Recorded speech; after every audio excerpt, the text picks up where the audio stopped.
उधर बीजेपी राष्ट्रीय किसान मोर्चा के अध्यक्ष राजकुमार चाहर से जनतंत्र टीवी ने खास बातचीत की। उन्होंने कहा कि किसानों पर राजनीति करने का काम कांग्रेस पार्टी और विपक्षी दलों ने किया है। मैं चैलेंज करता हूं कि कांग्रेस ये बता दे कि उन्होंने अपने टाइम पर किसानों के हित में क्या काम किया।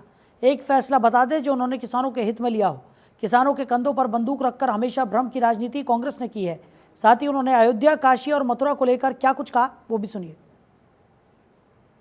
हमारे साथ बातचीत करने के लिए भारतीय जनता पार्टी के राष्ट्रीय किसान मोर्चा के अध्यक्ष राजकुमार चाहर जी, बीजेपी के सांसद भी हैं। सर, किसानों को फाइनली शंगू बॉर्डर से हटा दिया गया है और फिलहाल जो है इस पे राजनीति भी होने लगी है। देखिए, किसानों पर राजनीति करने का काम कांग्रेस पार्टी और विपक्ष के दल कर रहे हैं। जो कांग्रेस पार्टी के एलाइज भी हैं, कभी जुड़ते हैं कभी टूटते हैं, वो एक अलग बात है। किसान के जीवन में सकारात्मक बदलाव लाने के लिए, किसान की आय बढ़ाने के लिए, किसान के मान और सम्मान के लिए देश के प्रधानमंत्री आदरणीय श्री मोदी जी ने 2014 के बाद निरंतर काम किया है। अनेक प्रकार की योजना वो लाए हैं। आज तक विपक्ष ने कभी किसानों के लिए, मैं चुनौती देता हूं आपके चैनल के माध्यम से, कि विपक्ष, कांग्रेस पार्टी विशेष रूप से, ये बता दे कि देश भर में किसानों के हित में उन्होंने अपने शासनकाल में, जब केंद्र में सरकार थी, एक फैसला बताएं जो उन्होंने किसान के हित के लिए लिया हो। कभी कोई नहीं लिया। किसानों के कंधों पे बंदूक रखना, उस पर राजनीति करना, वो भी भ्रम की राजनीति करना। हमेशा भ्रम की राजनीति ही करने का काम कांग्रेस के डीएनए में है। उन्होंने कभी न किसानों का भला किया, न मजदूरों का किया, न व्यापारियों का किया, न नौजवानों का किया।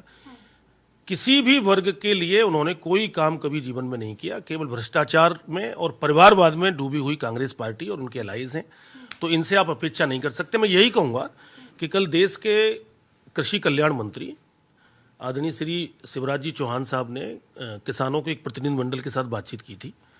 बातचीत से ही हल निकलेगा। किसानों के जो भी संवेदनशील ऐसे मुद्दे हैं जो किसानों के हित के लिए जुड़े हुए हैं, निश्चित रूप से सरकार उस पर गंभीरता से विचार भी करती है। माननीय सुप्रीम कोर्ट ने भी एमएसपी आदि को लेकर कमेटी बनाई है, उस पर भी लोग चर्चा करें। लेकिन राजनीति केवल करेंगे तो राजनीति करने के लिए और सारे स्थान पड़े हैं। अब पंजाब के कुछ अपने अलग, वो आप सब लोग जानते हैं, उसके बारे में क्या है, देश की पूरी जनता भी जानती है। तो मुझे लगता है कि बातचीत के द्वारा रास्ते भी निकलेंगे, किसानों का मान सम्मान भी रहेगा, किसानों के हित के फैसले भी होंगे। संगीत सोम का एक बयान है कि जिस तरीके से अयोध्या में बाबरी ध्वस्त करके राम मंदिर बनाया गया है, वैसे ही मथुरा हो, काशी हो, यहाँ भी मंदिर बनाएंगे। देखिए, मैं उनके बयान पर तो कोई टिप्पणी नहीं करूंगा, लेकिन मैं इतना जरूर कहना चाहूँगा, क्योंकि कोई व्यक्ति अपने तरीके से बयान देता है।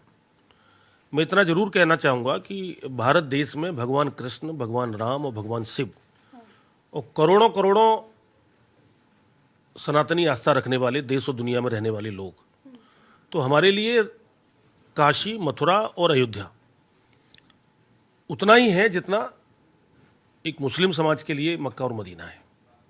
तो मथुरा के कृष्ण जन्मभूमि में भव्य और दिव्य मंदिर का निर्माण हो और जो गुलामी का प्रतीक चिन्ह पहले से चले आ रहे हैं वो लेकिन न्यायिक प्रक्रिया से हो, उसका कोई जोर जबरदस्ती या ये नहीं होना चाहिए कि साहब अचानक कुछ भी हम कर डालें, तो वो तो ठीक नहीं है, देश के लिए भी अच्छा नहीं माना जाएगा। लेकिन भव्य और दिव्य मंदिर का निर्माण हो मथुरा में, ये आवश्यक है।